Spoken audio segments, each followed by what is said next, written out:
Guys, this is the final, ang katotohanan. Bali, dito kami sa loob ng ceiling ng ating boss. Ito yung old house niya. Dito dumaan yung kanyang service entrance wire na papunta sa ating metro. Then, itong old house niya, i-connect natin sa double throw manual transfer switch. Yung sa may location ng double throw guys, andun sa may labas, dirty kitchen, na renovation, na bago lahat. Then, also, gumamit tayo ng 4x12x12 na ARC brand na pull box. Bali, dito guys, yung meron tayong splicing dito dahil nabitin yung wire natin dito sa unang niwiringan natin sa old house. Rewiring to, then pinayos ni boss yung kanyang dirty kitchen. Dun nagpunta lahat ng ating manual transfer switch, kaya meron tayong pull box dito. Ang size ng wire guys is 30 mm. Itong old house is 100 ampere. Then yung papunta sa may ating service entrance wire, size cell ko guys is 30 mm din. Then yung papunta dun sa ating double throw sa manual transfer switch guys is 30 mm din. Bali, nagkaroon tayo ng splicing dito. Gumamit ako ng solderless connector, dalawa. Ito is papunta sa metro. Yung papunta sa panel board dito sa old house is diretso yung wire niya, walang putol.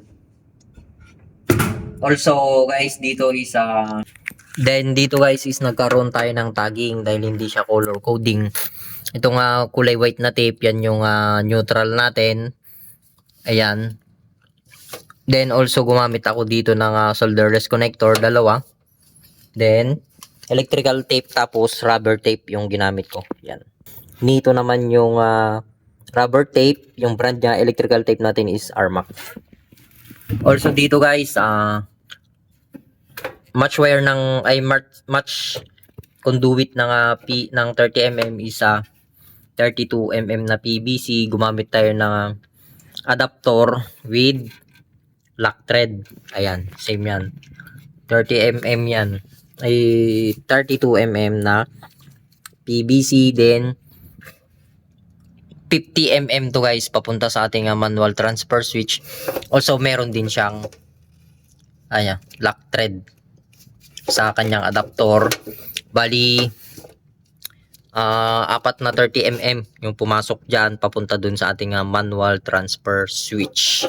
Ayan yung kanyang splicing.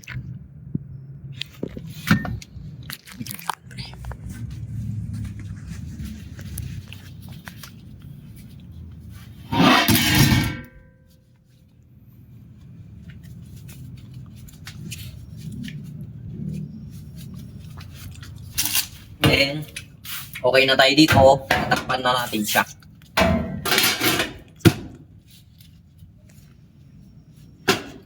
Meron tong 4 na tornilyo. Yeah. Tatakpan natin siya guys para hindi pagbahayan ng ipis o kaya daga. Also, hindi nila masira yung wire natin.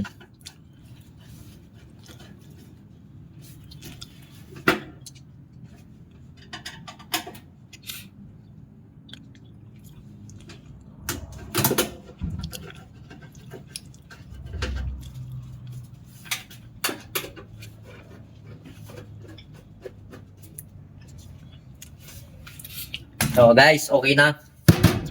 Mababa na kami sa baba para i-termination sa kanyang double throw.